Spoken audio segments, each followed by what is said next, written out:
আসসালামু আলাইকুম। আশা করি ভালো আছেন। তো আজকে আপনাকে দেখাবো আপনি কিভাবে আপনার পাসওয়ার্ড চেঞ্জ করবেন। যেমন আপনার ওয়েবসাইটের পাসওয়ার্ড পাসওয়ার্ড এবং সি প্যানেলের পাসওয়ার্ড। তাহলে প্রথমে আপনার ওয়েবসাইটের পাসওয়ার্ড আপনি কীভাবে চেঞ্জ করবেন। প্রথমে আপনি যেটা করবেন, এখানে দেখেন ইউজার্স নামে একটা অপশন আছে। জাস্ট আপনি ইউজার্সের উপর অল ইউজারের উপর ক্লিক করবেন।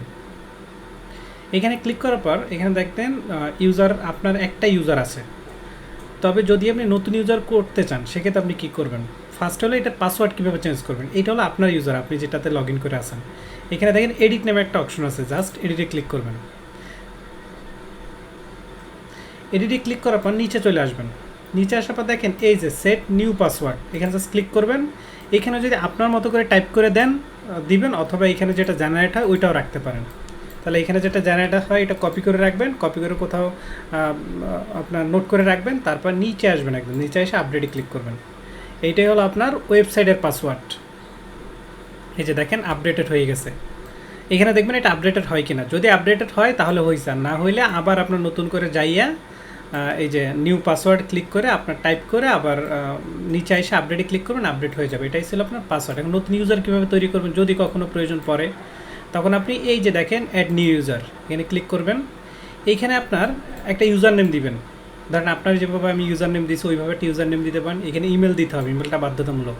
সেম ইমেল দেওয়া যাবে না, অন্য আরেকটা ইমেল দিবেন এবং এইখানে আপনার পাসওয়ার্ড দিবেন। এই নাম দিতেও পারেন, না দিতে পারেন, দিলে ভালো, না দিলেও কোনো সমস্যা নেই।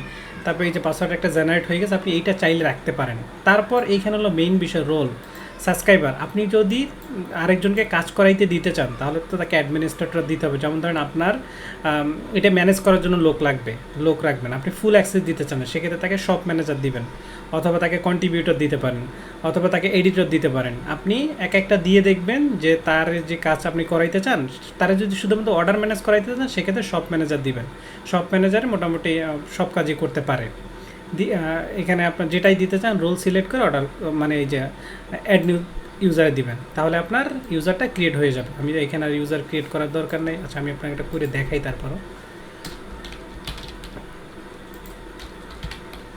ইমেল দিলাম, এখানে আমার নামটা দিয়ে দিলাম, তারপরে ওয়েবসাইটে দিলেন, না দিলেন কোনো সমস্যা নেই। এখানে আমি শপ ম্যানেজার ক্রিয়েট করলাম এবং অ্যাড নিউ ইউজারে ক্লিক করলাম। এই যে দেখেন হয়ে গেছে। এখন আমি চাইলে এটা দিয়েও লগ ইন করতে পারবো। এখন আপনার সি প্যানেলে আপনি কীভাবে এটা করবেন, সি প্যানেলের পাসওয়ার্ডটা কীভাবে চেঞ্জ করবেন। সি প্যানেলের পাসওয়ার্ডটা চেঞ্জ করে আপনার যেটা করতে হবে, আপনি আগে সি প্যানেলে লগ ইন করবেন। লগ ইন করলে আমার এখানে মনে হয় স্ক্রিনটা একটু দেখা যাচ্ছে না। আচ্ছা, আপনার সি প্যানেলে লগ ইন করার পর আপনি যেটা করবেন, এইখানে দেখবেন সিকিউরিটি নামে একটা অপশন আছে। আপনি এখান থেকে দেখবেন, এখানে যদি পাসওয়ার্ড চেঞ্জ করার অপশন না পান তাহলে আপনি যেটা করবেন, উপরে দেখবেন, একটু উপরে, আমার স্ক্রিনটা হয়তো ওইখানে দেখা যাচ্ছে না, উপরে পাসওয়ার্ড লিখবেন। পাসওয়ার্ড অ্যান্ড সিকিউরিটি নামের এই যে অপশনটা চলে আসছে, এখানে জাস্ট ক্লিক করবেন।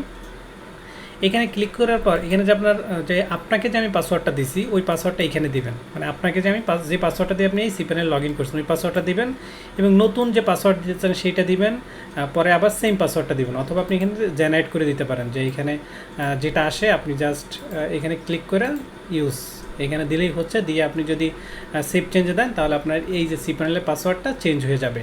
এখন আরেকটা বিষয় আছে, যদি আপনি এই বিষয়টা বোঝেন, আপনার গুগল অথেন্টিকার নামে একটা অ্যাপ আছে যেটা দিয়ে আমরা ওটিপিটা করি, যে কোনো সাইটে লগ ইন করার সময় আমরা যদি ওটিপিটা দিতে চাই, মানে টু ফ্যাক্টর অথেন্টিকেশন যেটাকে বলে, সেটা যদি আপনি এনেবল করতে চান, যদিও আপনার মোবাইলে ওই অ্যাপটা দিয়ে আর স্ক্রিন রেকর্ড করা যায় না, ওই জন্য আপনাকে আমি বিস্তারিত দেখাচ্ছি না। ওইটা হলো আপনার অপশনাল, যদি করেন ভালো, না করলেও কোনো সমস্যা নাই।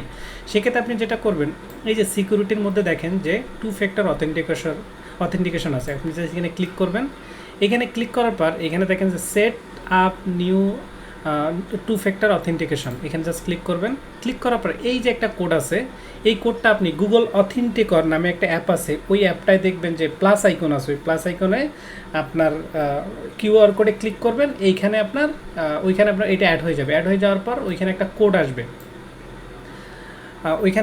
আসবে, কোডটা আপনি জাস্ট এইখানে টাইপ করে দিবেন। এইখানে টাইপ করে আপনি কনফিগারে ক্লিক করে দিবেন। তাহলে আপনি যখন সি প্যানেলে লগ ইন করবেন তখন আপনার ওই কোডটা ছাড়া আপনি সি প্যানেলে লগ ইন করতে পারবেন না। তদ্রুপ আপনার ওয়েবসাইটেও সেম, আপনি ওয়েবসাইটে চাইলে ওই অথেন্টিকার এটা অন করতে পারেন। সেক্ষেত্রে আপনি যেটা করবেন, এই ওয়ার্ডফেন্স থেকে দেখেন লগ ইন সিকিউরিটি নামে একটা অপশন আছে, এটা আপনি এই দেখেন টু ফ্যাক্টর অথেন্টিকেশন আছে, সেম সিস্টেম। আপনি গুগল অথেন্টিকর অ্যাপটা ইনস্টল করে ওইখানে দেখবেন যে ওই যে প্লাস আইকন আছে, প্লাস আইকনে ক্লিক করলে কিউআর কোড আসবে। কিউআর কোডটা এখানে কিউআর কোড করলেই আপনার তারপর এইখানে ওই কোডটা দিতে হবে। আপনার ওইখানে যে কোডটা ভাসতে থাকবে কয়েক সেকেন্ড পর পর যে কোডটা চেঞ্জ হয়, ওই কোডটা এইখানে দিয়ে জাস্ট অ্যাক্টিভে ক্লিক করলে আপনার এইটাও টু ফ্যাক্টর অথেন্টিকেশন চালু হয়ে যাবে। তখন আপনি যখন ওয়েবসাইটে লগ ইন করবেন তখন কিন্তু আবার ওই কোডটা ছাড়া আপনি লগ ইন করতে পারবেন না। যদি আপনি ওই বিষয়ে বোঝেন তখনই আপনি এটা করবেন, আর না হলে এটা করার কোনো প্রয়োজন নেই। করলে ভালো হলেও আপনার পাসওয়ার্ড যদি কেউ জেনেও যায় সেক্ষেত্রে আপনার ঢুকতে পারবেন আপনার কোড ছাড়া। তবে এই বিষয়ে আপনি জানলে করবেন, না জানলে নাই। এই বিষয়ে আবার আমাকে নক দিন না, এটা করতে পারতেছি না, কারণ আপনার গুগল অথেন্টিকার অ্যাপটা জাস্ট এখানে কানেক্ট করে এই আমি যেভাবে প্রসেসটা বলছি সেম প্রসেস। এটা যদি আপনি করতে পারেন করবেন, না করতে পারলে নাই। এটা নিয়ে আমার কাছে আবার বললেন না যে এটা হইতেছে না, পারতেছি না। এটা আপনাকে জাস্ট অপশনাল একটা বিষয় বলে দিলাম, যেহেতু আমাদের এই পুরো সিকিউরিটির ভিডিওটা আপনাকে দেখাই দেওয়া হয়েছে এবং পাসওয়ার্ড চেঞ্জের বিষয়টা দেখাই দেওয়া হয়েছে এবং টু ফ্যাক্টর অথেন্টিকেটটাও আপনাকে দেখাই দেওয়া হলো, কোনো কিছু বাকি রাখা হইলো না। আর আপনার বিজনেসের জন্য শুভকামনা। আসসালামু আলাইকুম, ভালো থাকবেন।